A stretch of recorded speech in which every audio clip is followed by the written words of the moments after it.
Oh. I left, you're here, you get George C. Scott. All right, fine. I'm cool with that. I'm just the next day I'm going to be like, okay, so we're going to get your wife some serious help. You and I are going to go off someplace. Let's just commit bigamy. Let's just get married again. It's fine. I don't care. I can still be your wife. You're committing bigamy with George C. Scott. Yes. I think, honestly, I feel like every time we stay with Rochesters, we're going to France. We're going to France. We're going to France.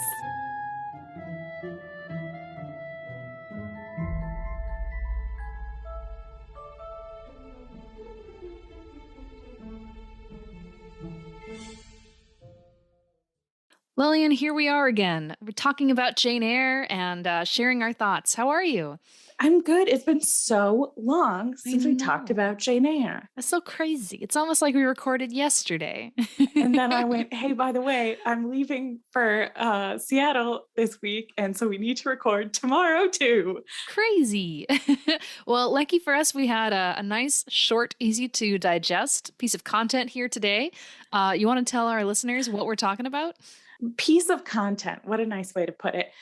We watched the SNL 2004 clip of Jude Law and Rachel Dratch and Maya Rudolph in Jane Eyre.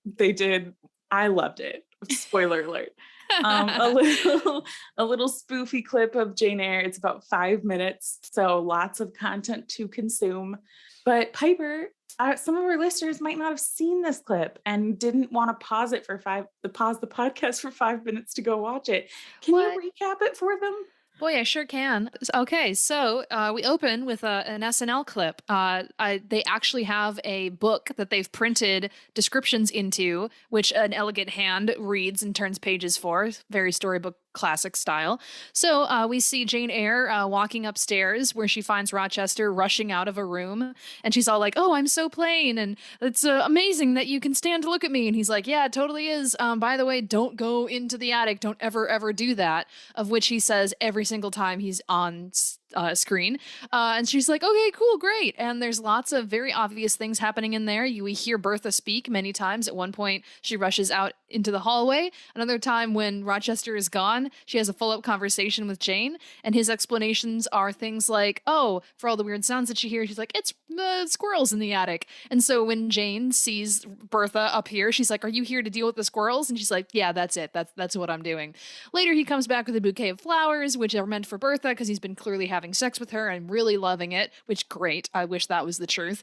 And Jane is like, oh, why do you do things with her that you don't do with me? And he's like, because I don't want to do those things with you. You're really not my type for that kind of thing. So she, I guess, is okay with him banging his wife, and she gets to like have some nice words from him now and then. And meanwhile, she gets to listen to them have sex, and that's enough for little Jane. So they all live happily ever after. The end. That's Jane Eyre. It was 1 minute and 25 seconds. So nice. About a quarter of the time of the full clip that we watched. Amazing. Which was great. I get the impression it might not have been your favorite thing, Piper. Oh, I didn't dislike it. I didn't find it super funny. I thought it was like, I was like, this is okay. They're kind of grabbing, I think, a lot of the low-hanging fruit of what you could do with this. But here's the thing. I think you gotta grab the low-hanging fruit. Mm. That's, I think, what was when I watched the Second City TV one. Mm-hmm. I felt like, I was like, there's like so many easy jokes here that you're not making, and you're leaning really hard into the idea that she's gross. Like that's your bit. Yeah. Where I think it was so funny because to me, they caught the heart of what is hard to grasp of Jane Eyre for me.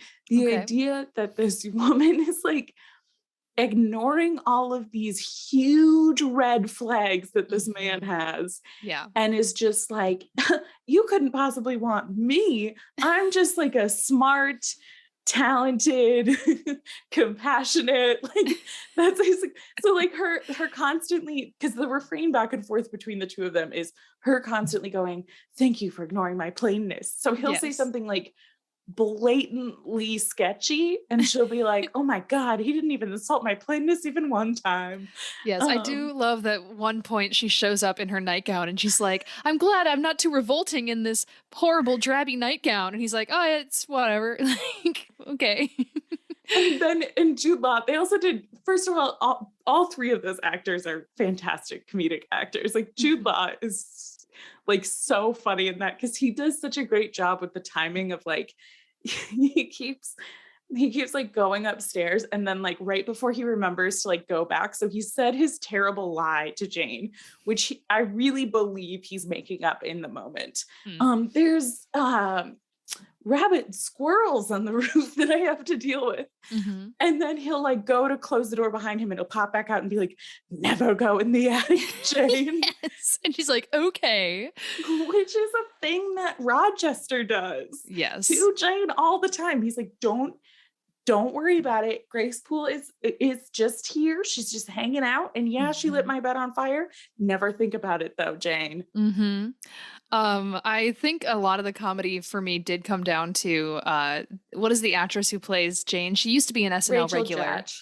Okay. Her just like facial acting and expressions was pretty great. She did like this enormous eyes and like kind of shifty expressions constantly. So that was pretty entertaining. And then Maya Rudolph was so great, even though she was barely on screen. She was played Bertha, and she did like a head pop out moment of like, so one of the excuses is one of the servants had bad shrimp, and she Mhm. goes, we're having shrimp. Yeah, he's like, get back in there. Yeah. Because they're behind the door, and no one questions it. No, of course not. Why would you? It's a very 1949 Bertha. She's out here making her presence known. Yeah. Gotta love her pretty corset that she was wearing, So beautifully great. embroidered. You know, she's out here making fashion statements, kicking ass. Her lying skills are better than Rochester's lying skills because she just turns to Rachel Dratch Jane and goes, "What? Who do you, who do you think I am?" That was great. I liked that. She's like, I'm not gonna dig myself a hole. What do you think is happening here? And it's like, oh yes, you guessed it. I'm taking care of the Yes, squirrels. I'm taking care of the rabid squirrels, you sweet innocent summer child. His okay, Jude Law's like fake sideburns were a bit much, but I kind of liked his like swooshy blonde hair, which felt very much like, oh, this is like an 80s or 90s BBC TV show. So they've got like these crazy either silly wigs or just like that's the style at the time. So I liked that kind of nod. That was good. I also liked how they started him in like fully a fancy suit with a just very well tied kerchief situation and a vest and all that stuff. And he just got more and more disheveled as he hooked up with Bertha in the attic. Okay, so Lillian, maybe you looked this up already, but if not, I'm going to search it. What year did the sketch come out? Because I want to see what. 2004. Okay. I want to see what movie he would have just done because that's typically how they do SNL is like you've Yeah. just done some big project, so they're going to bring you on to host. So I'm curious what he would have been in. 2004 Jude Law. Let's see here. I don't want images. Silly Google. Alfie just came out, which we actually watched at your house, Lillian. Do you remember this? It was at your dad's place, I think. And Oh my God, yes. we put on Alfie and like there's a song that's like associated with this and your dad came in and he's like, how's the movie, girls? And I was No. like, oh, they already sang the song. What's it all about? Alfie. Like we just like talked about that and then he left. We're like, okay. Oh my God. So maybe that's the movie that he had just done while they We'll got say him on he's there. there for Alfie. Yeah, That let's makes say sense. it. He's a suave British playboy. I think that's the point of Alfie. Yeah. Something like that. Sure. Yeah, we're going to go with it. A Cockney womanizer learns the hard ways about the dangers of ... I have to load the rest of the description. Of his actions. Wow, such suspense. Leave every second of that in. I will, I promise. I want our listeners to live this with us. I think Cool. my favorite part of it though is just the idea that what a simple solution to the birth of Rochester Jane, like, because they don't have enough time to really resolve it. And so the way they resolve it is just, listen, Jane gets to be her little like mousy self, just out here being her, like asking him to come watch her do needlepoint. He and Bertha's not jealous at all of Jane. She does not want to go on walks with him. She does not want to hang out in the rest of the house. She's fine with him bringing her nice stuff and Mhm. fucking in the attic. Yeah, she's like, no, I get free Chinese food and pizza. It's great. And Jane's happy with just, listening. There you go. It's a perfect, if it exists, three-way scenario. They did it. We could call that maybe polyamorous little couple that they are. I'm happy for them. They all get their needs met. Yeah, once upon a throuple. Do you want to? I feel like we've done it with SNL. We should rate it though. Yeah, I give this a 4 out of 10. Whoa, you're not chuckles. You rated the last one on the special comedy scale. Is this 4 out of 10 on your special comedy scale? I guess it just didn't really make me laugh. I don't know. I'm also going off of a classic Lillian, like, this is based on my mood today, and I had such a busy day. I'm so tired. So this gets a 4 out of 10 chuckles. Oh my God. Okay, 4 out of 10 chuckles. And I'm gonna do 8 out of 10 Rachel Dratches. Very nice. I thought it was really good. I really liked it. Yay. I think it did what it was supposed to do. Yeah. Well, do you want to explain to our listeners what we're going to do with the remainder of their time? Because they might be like, hey, you guys talked about this SNL skit for like 10 minutes, which to be fair to us was twice as long as the skit was. Yeah, so you're welcome. Well, it was Lillian's great idea that we should fill the short episode with another game because we have so much fun with those.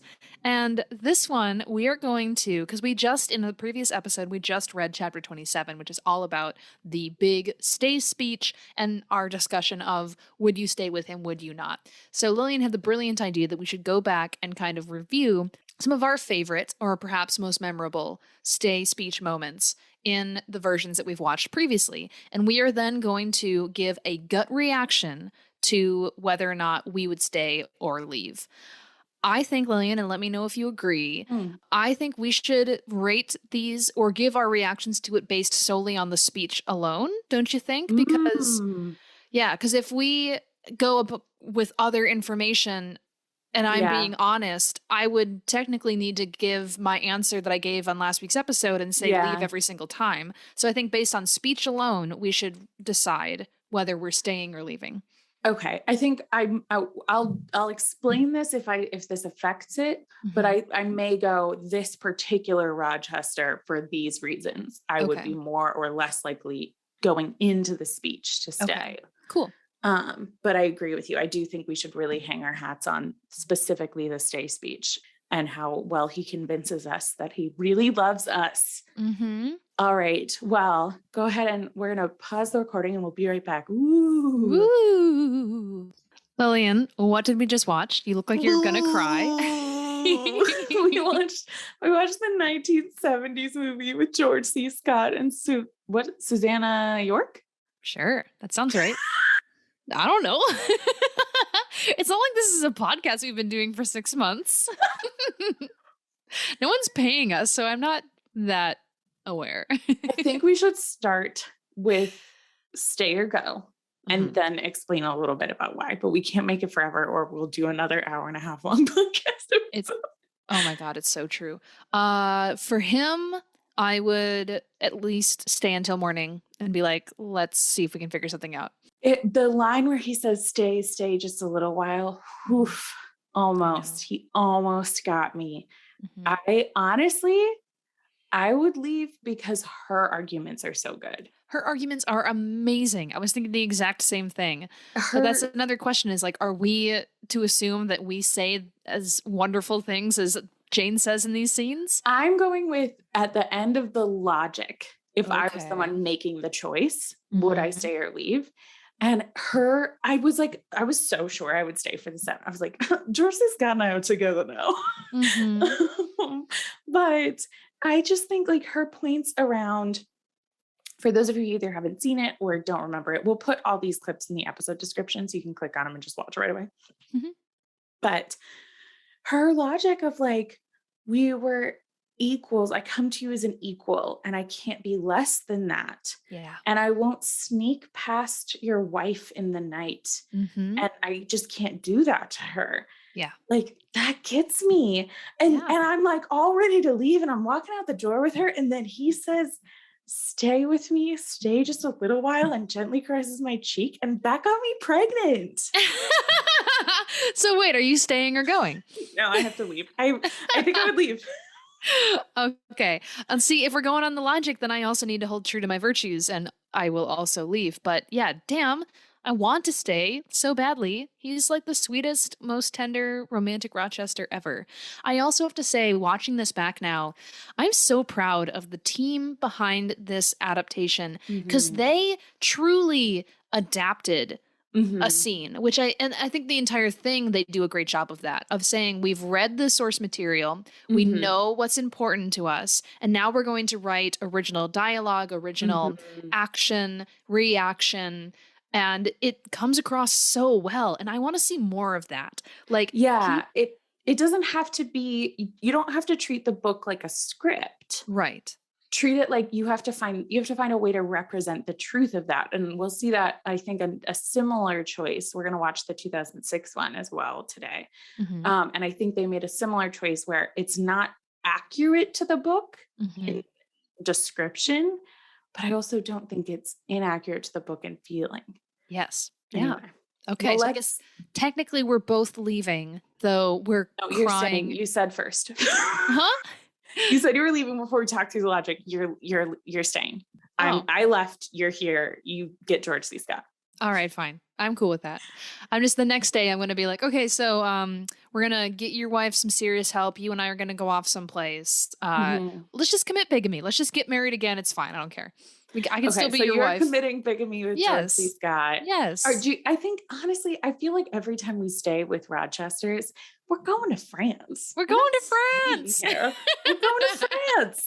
She's gonna be fine. Rochester figured out a way to make sure that she can have her friends there. It's Grace, great. Grace isn't gonna be lonely. Grace is gonna take great care of her. We're gonna make sure Yeah, and it's it's fine. like, by the way, Adele is not going to school. Like, how excited is she going to be when we go into her room the next day and it's like, guess what? I'm your new mom. We're going to Paris, baby. You're We're getting a all 1,000 going outfits. What do you to want? France.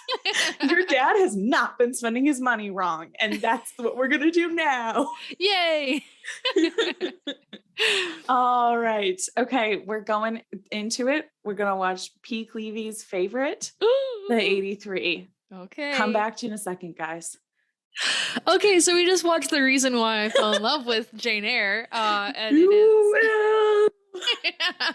it is that Timmy D did an amazing job in his stay speech. I'm staying with that boy, even if he howls at me as I run up the stairs. It's just because I I'm was like, going up there to grab something before I come back down. I'm like, all right, dry your tears. are you coming? It's like when little kids are like, "Don't chase me." I'm like, no, I was like, I'm definitely leaving if you wicked to stay. me too, wicked. Yeah, I'm staying with that sad man. I love him too much. Don't hate me. I You can want to leave. leave it. I want to leave That's him. that's okay. You can do what you want. You're a free, independent too, person. he's too angry for me. Yeah. He's very much trying to scoosh me there, and I don't feel safe. He does a lot of shouting. His like grabbing of her, I don't know. For me, I was like, God, that's half the reason I'm staying. I audience should know by now I'm obsessed with like their height difference. The fact that she's like a tiny little thing and he's enormous just for whatever reason fills me with absolute joy. Like when he's wrapping his arms around her and I'm like, "Oh, she's so safe." Even though it's a rather intense situation, who knows actually how safe she is. But if we trust him and we love him back, then yeah, we're great.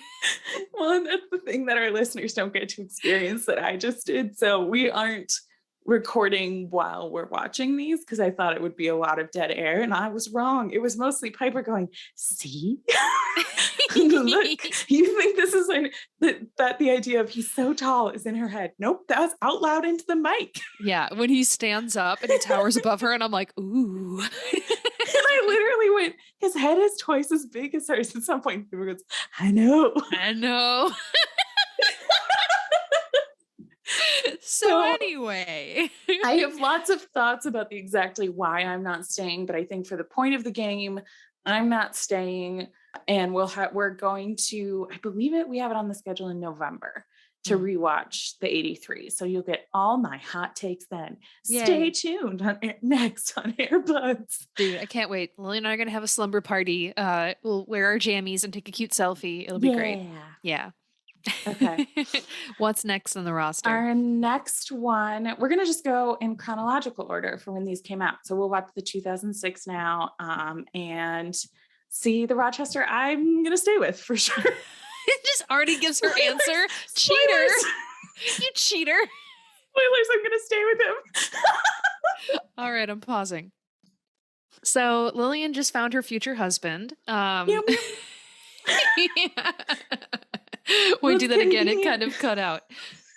Meow, meow, meow. There you go. Gotta get the clean take of the good stuff.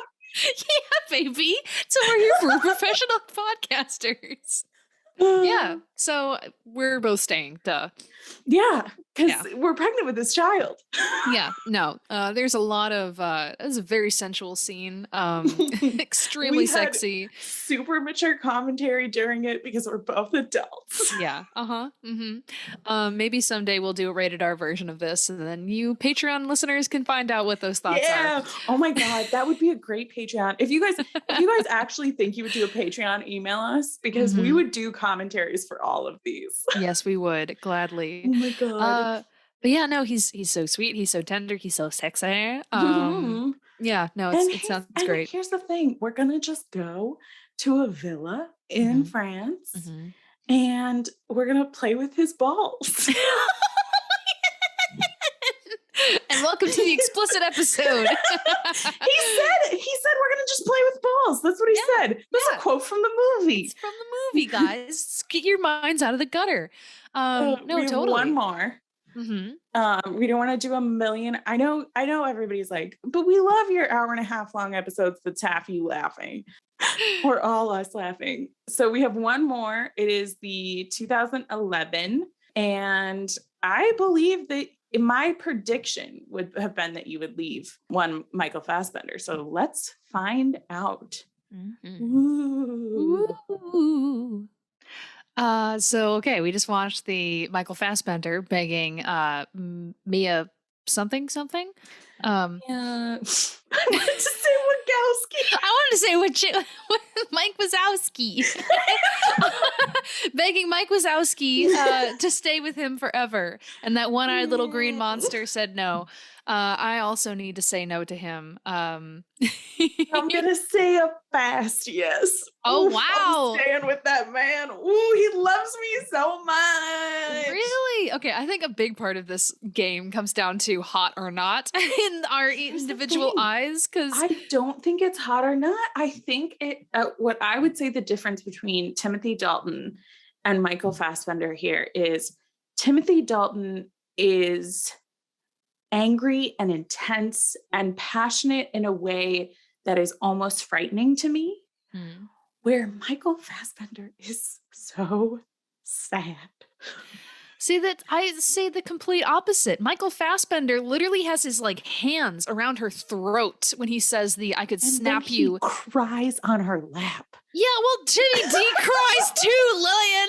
I think Timmy D's tears are much hotter than freaking Sharkman Fassbender.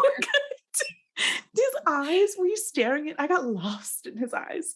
Yeah, he's good at emoting. I drowned in there. Yeah, so stop pretending like it's not just you think he's super hot and you want to date that shark. I'm into the Jolly Green Giant and you like the Shark Man. It's fine, Lillian. We just need to admit this. So all of these, except for the 70s, are on our rewatch. Although the 2006 is going to be a while, guys. Buckle up. Yes, seriously. Because we want to finish reading the book and then we'll get to it. Yeah. But I want to recap who we're staying with and who we're leaving. Okay. I think I'm staying with George C. Scott, Timmy D, something with the Toby. What's his name? Toby Stevens. Toby Stevens. And I'm leaving the shark, Michael Fassbender. And I am leaving George C. Scott, leaving Toby. I was going to say Toby D. And I was like, that's wrong. Timmy D. I'm leaving Timmy D, which Piper's like a little mad about, but also like more for her. It's fine. You can leave whoever you want to leave. And And then I'm gonna stay with Toby. We're gonna be sister wives to Toby, and I'll have Michael Fassbender all to myself.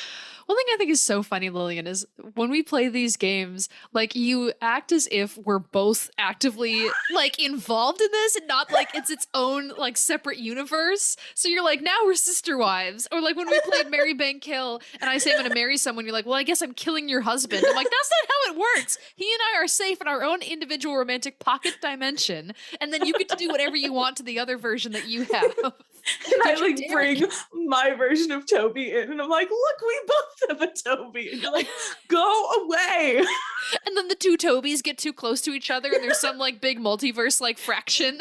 You're like, you imploded the universe. And I'm like, Lillian, just send me a text about your Toby. I'll send you a text about mine. Toby updates. I want to hang out.